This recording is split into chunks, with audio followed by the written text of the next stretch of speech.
नमस्कार, बहुत स्वागत है आप सभी का। आपके साथ मैं हूं पूजा सचदेवा। 10 बज चुके हैं, वक्त है 10 के दस्तावेज का। सबसे पहले शुरुआत करेंगे बड़ी खबर के साथ। प्रयागराज से बड़ा अपडेट। बाहुबली ब्रदर्स को लेकर बड़ा अपडेट इस वक्त का। अतीक और अशरफ की पेशी को लेकर बैठक हुई है। कल की तैयारी पर अफसरों ने हाई लेवल मीटिंग की। कल सुबह 11 बजे एमपी एमएलए कोर्ट में पेशी होगी। नैनी जेल से करीब 14 किलोमीटर दूर है सेशन कोर्ट और इसको लेकर रूट भी तैयार कर लिया गया है। वज्र वाहन की एंट्री गेट नंबर 1 से होगी, बाकी लोग गेट नंबर 2 से दाखिल होंगे। अतीक और अशरफ दोनों को एक साथ ही लाया जाएगा, लेकिन दोनों को अलग अलग प्रिजन वैन में रखा जा सकता है। नैनी सेंट्रल जेल से सेशन कोर्ट की दूरी लगभग 13 से 14 किलोमीटर की है और इसी को लेकर पूरी मीटिंग हुई, पूरा रूट तैयार किया गया। 11 बजे एमपी एमएलए कोर्ट में दोनों की पेशी होनी है और नैनी जेल से करीब 14 किलोमीटर की दूरी है सेशन कोर्ट की। वज्र वाहन की एंट्री गेट नंबर 1 से होगी, बाकी लोग गेट नंबर 2 से दाखिल होंगे। अतीक अशरफ दोनों को एक साथ लाया जाएगा, लेकिन दोनों को अलग अलग प्रिजन वैन में रखा जा सकता है। महत्वपूर्ण अपडेट इस वक्त का आप तक पहुंचा रहे हैं। देखिए, दोनों ही इस वक्त नैनी जेल में हैं। अतीक और अशरफ दोनों की ही पेशी होनी है कल। पेशी से पहले एक महत्वपूर्ण बैठक हुई। कल की तैयारी पर अफसरों ने हाई लेवल मीटिंग की। कल सुबह 11 बजे एमपी एमएलए कोर्ट में पेशी होगी। 14 किलोमीटर की दूरी है सेशन कोर्ट की। ऐसे में तकरीबन 30 से 35 मिनट का वक्त लग सकता है। इसको लेकर रूट क्या रहेगा वो भी जानकारी सामने आ चुकी है। वज्रवाहन गेट नंबर 1 से एंटर होगा, बाकी के लोगों की जो एंट्री होगी वो गेट नंबर 2 से होगी। अतीक अशरफ दोनों को एक साथ ही लाया जाएगा, लेकिन दोनों को अलग अलग वज्र वाहनों में रखा जा सकता है। नैनी सेंट्रल जेल से सेशन कोर्ट की दूरी तय करने में लगभग 30 से 35 मिनट का वक्त लगेगा और इस समय में क्या तैयारी करनी है, किस तरीके से एंट्री होगी, इसको लेकर के पूरी प्लानिंग एक हाई लेवल मीटिंग के जरिए हो चुकी है। अधिकारियों की बैठक हो चुकी है। देखिए, इस वक्त दोनों भाई नैनी जेल में हैं, दोनों को अलग अलग बैरक में रखा गया है। दोनों की ही कल एक ही मामले में कोर्ट में पेशी होनी है। उमेश पाल अपहरण केस से जुड़ा यह मामला है जिसमें पेशी होनी है और दोनों को ही लेकर कल फैसला कोर्ट में आएगा। अब ऐसे में दोनों की कोर्ट में पेशी को लेकर तैयारी पूरी है। पुलिस प्रशासन की अधिकारियों की एक हाई लेवल मीटिंग हुई है जिसमें रूट तैयार कर लिया गया है कि कहां से अतीक को लेकर जाया जाएगा, कहां से अशरफ को और बाकी लोगों की कहां से एंट्री होगी। यह पूरा प्लान अधिकारियों ने तैयार कर लिया है। ऑपरेशन साबरमती 2 प्रयागराज कामयाब हो चुका है। साबरमती से 1300 किलोमीटर की दूरी और लगभग 23 घंटे 42 मिनट का सफर तय करके बाहुबली अतीक अहमद को प्रयागराज की नैनी सेंट्रल जेल में लाया गया, जहां पर उसे हाई सिक्योरिटी बैरक में कड़ी सुरक्षा के बीच रखा गया। इसके अलावा बरेली जेल से अतीक के भाई अशरफ को भी इसी जेल में रखा गया। दोनों भाइयों को तन्हाई जेल में रखा गया है और अब कल सुबह 11 बजे दोनों भाइयों को एमपी एमएलए कोर्ट में पेश किया जाएगा। दरअसल साल 2006 के उमेश पाल अपहरण केस में दोनों की पेशी है। अगर दोनों दोषी साबित हुए तो सजा का ऐलान भी हो सकता है। तो वही उमेश पाल थे जिनका पिछले महीने की 24 तारीख को अतीक गैंग ने सरेआम मर्डर कर दिया था। अब हर किसी की नजर कल कोर्ट के फैसले पर टिकी है कि कोर्ट इस मामले को लेकर क्या फैसला सुनाता है। हालांकि मामला है उमेश पाल अपहरण केस का 2006 का, लेकिन इस मामले पर कल कोर्ट का फैसला आएगा। वैसे तो अतीक अहमद पर 100 से ज्यादा मुकदमे दर्ज हैं, लेकिन अगर कल सजा होती है तो ये पहला केस होगा जिसमें अतीक और उसके परिवार के किसी सदस्य को किसी मामले में सजा सुनाई जाएगी। और वहीं अतीक अहमद के केस को लेकर वकील ने ज्यादा जानकारी दी है, पूरी हलचल को बारीकी से समझाया है। सुनिए। न्यायालय के समक्ष अभियुक्तगण और उनके अभिवक्तागण की उपस्थिति में निर्णय सुनाया जाएगा। यदि निर्णय में दोष सिद्ध किया जाता है तो ऐसी दशा, ऐसी परिस्थिति में पुनः अभियुक्तगण को एवं उनके अभिवक्तागण को सजा के प्रश्न पर सुनवाई का अवसर दिया जाएगा। उनके अभिवक्तागण हैं, अभिवक्तागण को पेशी के लिए उसके बाद न्यायालय कोई व्यक्तिगत स्थान तो है नहीं, उनके जो अभिवक्तागण हैं वो उपस्थित होंगे। मैं अभी इस तरह निर्णय के बारे में कोई बात करना एकदम से जल्दबाजी होने के साथ साथ उचित और संगत नहीं है। तो देखिए, जब अतीक और उसके भाई अशरफ को लाया जा रहा था तब हर किसी के मन में डर था, सवाल उठ रहे थे कि कहीं गाड़ी तो नहीं पलटेगी। लेकिन जब यही सवाल अशरफ से पूछा गया तो कहा कि उन्हें डर नहीं लगता। सुनिए। राजनीतिक परिवार है, क्या गाड़ी हटान हो उनको डर लगे? हमारा राजनीतिक परिवार है, क्या गाड़ी हटान हो उनको डर लगे? हमारा राजनीतिक परिवार है, क्या गाड़ी हटान हो उनको डर लगे? लेकिन उमेश पाल के परिवार ने अति गैंग पर सख्त से सख्त कार्रवाई की मांग भी की है, उनको भी सुनिए। इसको फांसी हो जाए तो भी हमें बहुत खुशी है, आजीवन कारावास हो जाए तो भी खुशी है, ये मारा जाए तो भी। अगर 3 में 1 भी इसके साथ होता है, पहली बात तो ये जो सुनाया गया है सजा इसको सुनाई जाएगी कल, हमें पूरा विश्वास है कि इसको आजीवन कारावास होना है। न्यायपालिका जो है मुझे न्याय देगी, क्योंकि वो न्याय की मूर्ति है और मैं यही अपील करूंगी और मैं यही मान्य रख रही हूँ कि वो उचित दंड देंगे, कि फांसी की सज़ा तो होनी ही चाहिए। अब बात कर लेते हैं यूपी निकाय चुनाव को लेकर, जिसे सुप्रीम कोर्ट से हरी झंडी मिल चुकी है। सुप्रीम कोर्ट ने ओबीसी आरक्षण के साथ ही निकाय चुनाव कराने की इजाजत दे दी है। सुप्रीम कोर्ट ने ओबीसी आयोग की रिपोर्ट को स्वीकार कर लिया है। सुप्रीम कोर्ट ने यूपी सरकार को निकाय चुनाव का नोटिफिकेशन जारी करने की इजाजत भी दे दी है। सुप्रीम कोर्ट की मंजूरी के बाद अब यूपी के नगर विकास मंत्री ए के शर्मा ने यह भी कहा कि 2 दिनों में निकाय चुनाव में आरक्षण का नोटिफिकेशन जारी कर दिया जाएगा।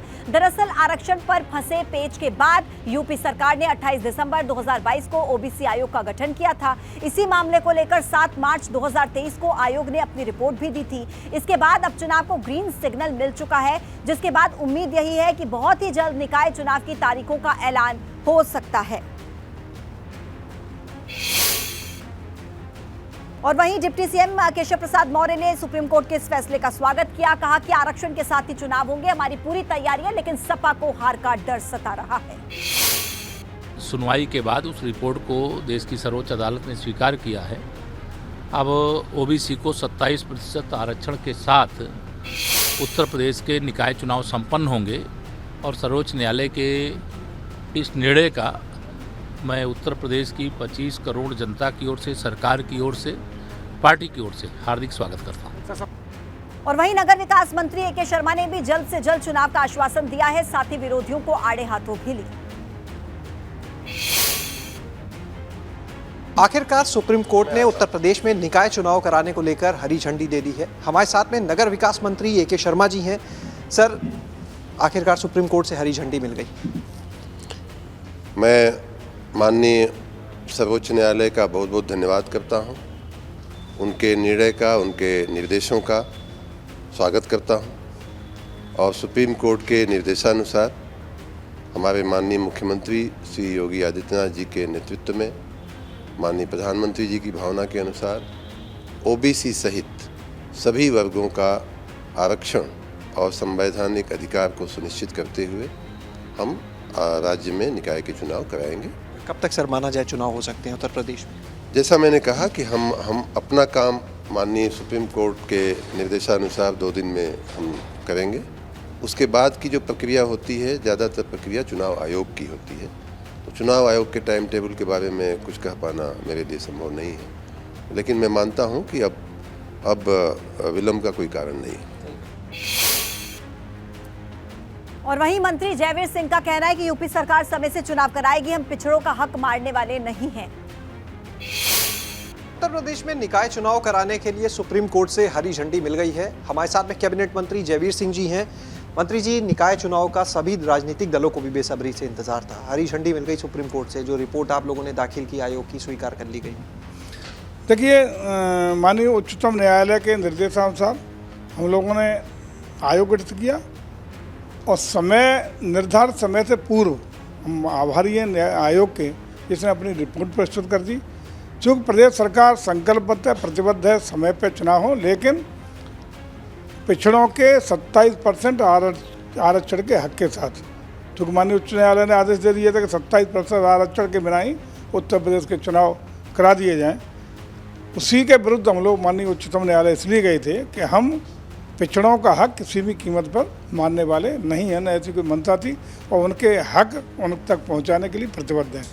आज निर्णय आया है, अतिशीघ्र माननीय उच्चतम न्यायालय के मंशा के अनुरूप, आदेश के अनुरूप हम लोग प्रदेश के नगर निकाय चुनाव कराने के लिए तत्काल आवश्यक कार्रवाई शुरू कराएंगे और शीघ्र ही उत्तर प्रदेश में चुने हुए बोर्ड, चुने हुए निकाय आपके सामने पेश करेंगे।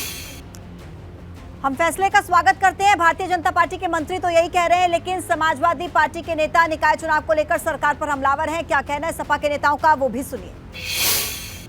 तरीके से सरकार ने अपमानित किया था और सरकार चुनाव से भी भागना चाह रही थी, इसीलिए तो हाईकोर्ट में फंसवाया, फिर यहाँ पेशी पे नहीं आई। लेकिन आज माननीय सर्वोच्च न्यायालय ने लेट तक सुनवाई करके और इस मामले को टेकअप करके और हम लोगों की जो मांग थी कि आरक्षण के बिना चुनाव न हो, रुकते रुकाते और भारतीय जनता पार्टी के भरकस प्रयास के बावजूद पिछड़ों के आरक्षण के साथ खिलवाड़ नहीं हुआ और हमको इसीलिए उच्च न्यायालय पे बड़ा भरोसा था।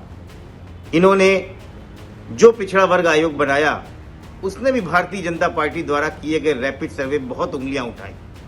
ये तक बोला कि कई निगमों में, कई महापौरों में 30-30 सालों तक आरक्षण का प्रावधान नहीं किया। मुझे लगता है कि भारतीय जनता पार्टी यहाँ मुंह की खाई है और उच्चतम न्यायालय का ये जो फरमान है कि ओबीसी आरक्षण के साथ में निकाय चुनाव कराया जाए, ये स्वागत योग्य। यूपी में निकाय चुनाव से पहले योगी सरकार ने किसानों को बड़ा तोहफा दिया है। यूपी सरकार अब किसानों के निजी नलकूपों का बिजली बिल माफ करने जा रही है। बताया जा रहा है कि 1 अप्रैल से किसानों के ये बिल माफ कर दिए जाएंगे। निकाय चुनाव से पहले यूपी के किसानों को बड़ा तोहफा, नलकूपों के बिजली बिल माफ होंगे। ये एक बड़ा तोहफा किसानों के लिए। निकाय चुनाव से पहले ये बड़ा ऐलान। 1 अप्रैल से पूरे उत्तर प्रदेश के किसानों को जो निजी नलकूप के लिए अभी तक बिजली का बिल देना पड़ता था, अब वह बिजली का बिल सरकार अदा करेगी। यानी हमारे प्रदेश के लाखों किसानों को इसका लाभ मिले। अपने दूसरे कार्यकाल का 1 साल पूरा होने के बाद मुख्यमंत्री योगी आदित्यनाथ पहली बार मंगलवार को गोरखपुर जा रहे हैं। 3 दिन के अपने गोरखपुर दौरे के पहले दिन मुख्यमंत्री योगी आदित्यनाथ गोरखपुर को 3,838 करोड़ की लागत की विकास योजनाओं की सौगात देंगे। सीएम योगी गोरखपुर के खोराबार में आयोजित होने वाले कार्यक्रम में 147 योजनाओं का शिलान्यास और लोकार्पण करेंगे। 500 से अधिक हमारे हाउस होल्ड्स हैं। 100% door to door collection, segregated waste collection का शुभारंभ माननीय मुख्यमंत्री जी के द्वारा प्रस्तावित है।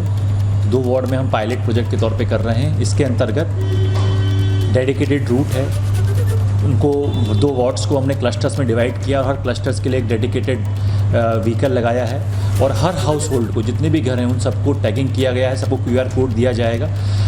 जो गाड़ी निकलेगी तो QR कोड स्कैन से हमें पता चलेगा कि उस गाड़ी से कूड़ा उठाया है या नहीं उठाया है। पूरी व्यवस्था, इसको हम 2 वार्ड से पायलट बेसिस पर शुरुआत कर रहे हैं। एक बार ये सफल होता है तो हम पूरे शहर में इस व्यवस्था को शुभारंभ करेंगे। लखीमपुर खीरी में तिकुनिया कांड के मामले को लेकर एडीजे प्रथम की कोर्ट में आशीष मिश्रा समेत सभी आरोपी हाजिर हुए। इस मामले में अब अगली सुनवाई है 7 अप्रैल को। 3 अक्टूबर 2021 को लखीमपुर खीरी में आंदोलनकारी किसानों के ऊपर गाड़ी चढ़ाए जाने की घटना हुई थी और इसी घटना में और उसके बाद उग्र किसानों की तरफ से की गई आरोपियों की पिटाई में कुल 8 लोगों की जान गई थी। मामले का मुख्य आरोपी आशीष मिश्रा उर्फ मोनू है।